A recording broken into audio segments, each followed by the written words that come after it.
Local 12 News has been documenting the problem of children in poverty in our community, and some parents look to Catholic schools in an effort to break that cycle. That includes parents who have children in schools that are part of the Alliance for Catholic Urban Education, also known as ACUE. Now, ACUE has 6 schools in the inner city areas of the Covington Diocese. That's Holy Cross, Holy Family, Holy Trinity, Prince of Peace, St. Anthony, and St. Augustine. ACUE's annual appeal is underway right now, and here to tell us more about it is the chair of that fundraising effort, Tim Rawe, and Beth Ruehlmann, who is Director of Development for Catholic Schools in the Covington Diocese. Thanks to both of you for coming in and talking about this.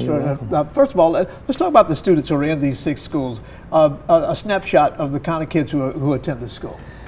Yeah, we serve 700 students, 700 plus. As you mentioned, they're in the urban core of northern Kentucky. Many of them can't afford a Catholic education. In fact, in that urban core, there's about 50% poverty rate. So that's who we're looking to support just through our tuition assistance program. I understand a large percentage are not even Catholic.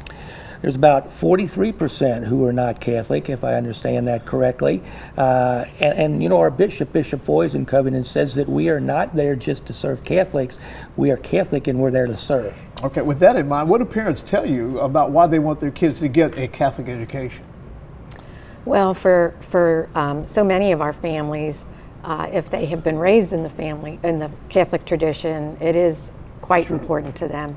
But I think the Catholic model of education is well known and well documented to provide a solid path, a solid means of breaking the cycle of poverty.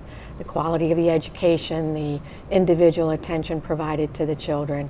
There are a number of studies that have been done, so and it's known among the people in the community.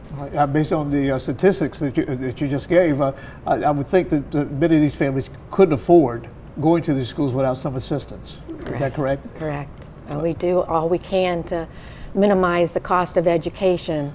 We're very cost conscious because we realize that would increase the cost potentially to the parents. Yeah. But that's why this fundraising effort is just so important. It's critical, critical. So, how does the appeal help? How much does it defray the cost?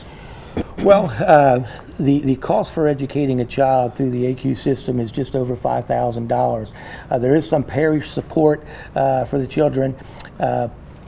If I remember correctly, this probably defrays the cost, or the tuition assistance is probably about 30%. About 30%. Yeah. That could be critical. Yeah, it's critical. Plus the parishes obviously contribute also.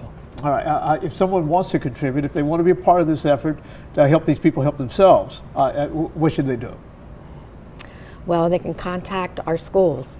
They go directly to the schools. That's their source, and they can contact the principal, speak to them. They'll go through an application process, try to make that as simple as possible, and we're happy to welcome them and their children. All right. Just as an aside, as we wrap up this interview, I only got a few seconds left. Did you go to an inner city Catholic I did school? Go to an inner city school. It wasn't called ACUE at the time, but I grew up in Newport with my 11 siblings, and you know, back in the 60s, my mother stayed at home, my father worked, so it was a challenge. And I think that's where it was ingrained in me, the importance of a Catholic education and supporting that system as we get a little older. All right, Mr. Rawe, Ms. Ruehlmann, thank you both for coming in and talking about ACUE and the annual appeal that's underway.